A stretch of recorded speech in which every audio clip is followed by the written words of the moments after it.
Здравствуйте, я приветствую вас на своем канале. Меня зовут Настя Лосева, и вы на канале Рецепт вкусной жизни. Сегодня у нас по плану посадка кабачков на ранний урожай. Они у меня уже взошли. 2 кабачка будет сегодня посажено. Расскажу вам об этом. Также я буду сегодня сажать еще и огурец на ранний урожай в мешок. Но об этом будет отдельное видео. Сегодня видео посвящено именно кабачку. Если вас интересует дачная тематика, подписывайтесь на канал. На канале моем уже много интересных роликов про ранний урожай, про раннюю зелень. Мы уже собрали первую зелень с теплицы. Ну а сегодня конкретно про кабачки. Ну что, поехали? Итак, мы сегодня сажаем кабачок. Вот он у нас вот такой вот хорошенький. В этот раз я решила не дожидаться, пока он будет перерастать. Мне кажется, что на постоянном месте кабачок приживется гораздо лучше, чем моложе он будет. Это у меня кабачок Кавилли. Вот он. Я его выращиваю каждый год. Посмотрите, он такой жирненький в этом году выскочил. И пока он не потерял свои силы, я решила его вот сюда посадить, перевалить.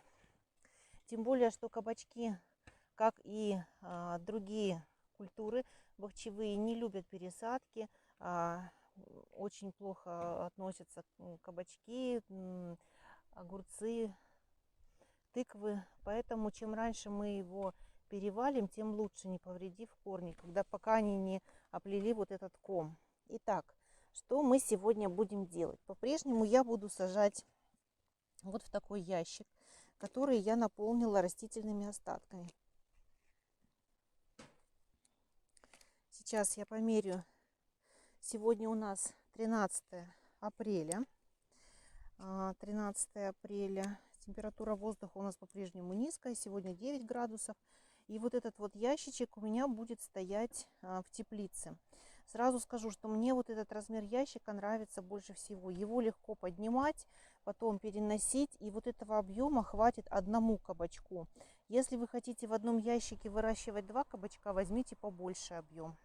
Итак, размер у меня этого ящика 27 на 40 сантиметров и высота 23 сантиметра. Вот такой вот объем ящика. Значит, половину я заполняю плотно вот этими остатками.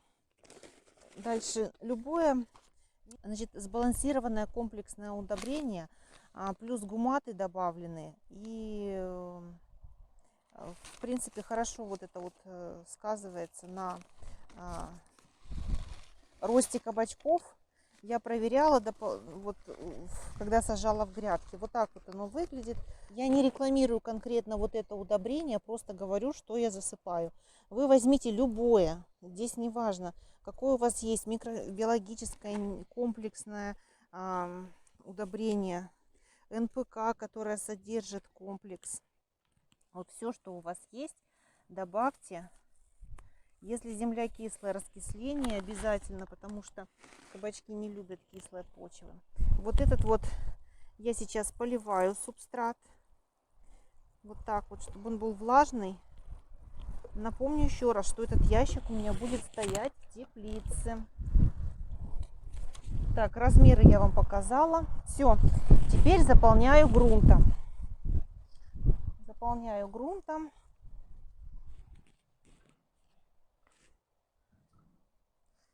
Так. Делаю углубление достаточно большое, чтобы заглубить кабачок. Еще немного удобрения сюда, чтобы ему питания хватило. Все.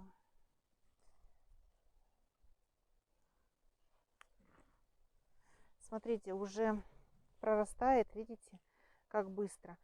Кабачки нужно проращивать в очень замечательные корешочки. Вот прям не трогаем их, аккуратненько переставляем.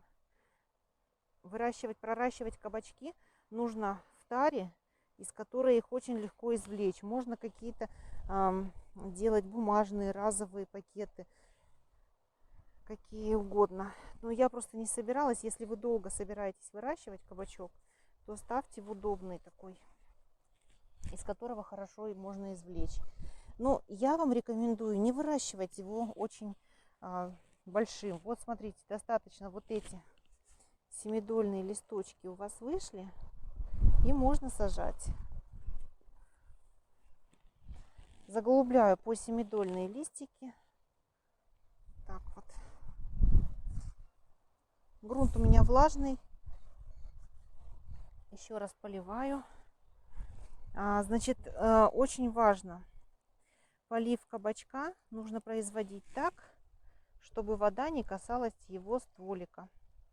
Потому что грунт сейчас еще прохладный, и могут возникнуть различные гнили прикорневые.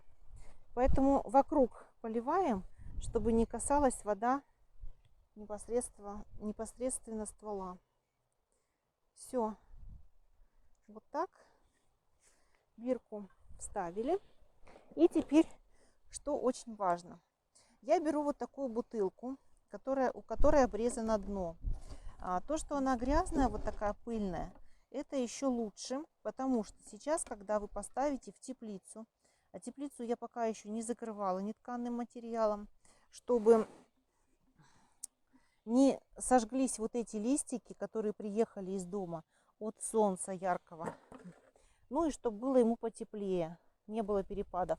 Мы вот так вот закрываем бутылкой. Смотрите, я закрываю бутылкой. Достаточно плотно вот так устанавливаю. Все. Самое важное, бутылка должна быть открыта, чтобы там не было никакого перегрева. То есть, если будет слишком жарко, просто тепло начнет через верх вот сюда выходить. Вот в таком состоянии мы ставим сейчас в теплицу. Можно на полку, можно на грядку, можно в междуряде, где вам будет удобно держать этот кабачок. Дальше мы, пока он там не заполнит все листьями, пусть у него будет там свой микроклимат. Поливать мы будем вот здесь вокруг. То есть берем лейку, вот так поливаем. И этого ему будет вполне достаточно. И вода не будет касаться его. И все будет полито. Вот в таком ящике сегодня, 13 апреля, мы посадили кабачок на ранний урожай. Смотрите, если по какой-то причине у вас не хватает растительных остатков, чтобы заполнить ящик, для того, чтобы не проходила земля сквозь него, что я еще предлагаю? Варианты. Значит, вот он ящик. Можно внутри вот так вот выстелить нетканым материалом. Видите, он все закрывает, все стенки. Но через вот такой нетканый материал корешки проходят растений. И кабачок, когда дорастет до стенок, он спокойно вот сюда выпустит свои корни и будет прекрасно расти. Вот такой вариант. Если вдруг у вас нет и нетканного материала, можно белый, можно черный, без разницы. Но если у вас вдруг нет этого нетканного материала тоже, вы можете взять любую пленку, любой мешок мусорный и так далее. И сверху закрыть вот так. А потом, когда будете пересаживать, вот эту пленку просто сверху уберете, и корешки опять через эти дырочки смогут у вас прорасти. То есть вы сверху пленку закрываете, ящик пленкой сверху, а потом сюда насыпаете землю, она у вас не просыпается, а когда вам нужно будет закапывать этот ящик в грунт, пленку уберете. Если вы делаете нетканый материал вовнутрь, то никакую пленку, соответственно, вы не убираете. В смысле, этот нетканый материал не убираете. Оставляете, через него прекрасно прорастают корни растений. Сегодня 13 апреля. Также я напоминаю, что я живу в городе Владивосток. Я привезла сюда, посмотрите, свою лобелию и прищипнула ей сегодня кончики, чтобы она пушилась у меня. И привезла петушки свои, вот так вот они выглядят, вот такие хорошенькие, где-то поменьше, где-то побольше. Они какие-то из них плетущиеся, какие-то кустовые. Вот так уже салат выглядит. Хотела показать то, что мы с вами в прошлый раз, посмотрите, распикировали рассаду свеколки. Посмотрите, какая она хорошенькая уже. Она совершенно не завяла, все с ней прекрасно. Поэтому я очень вам рекомендую выращивать немножко свеклы через рассаду в теплице. Это лучок такой. А вот это вот я немножко распикировала еще салатов. Видите, тоже уже растут и серединки новые, хорошо принялись. Это будут такие большие кучки. То есть если здесь мы будем уже скоро рвать его потихоньку, здесь я оставлю, чтобы были качанчики хорошие.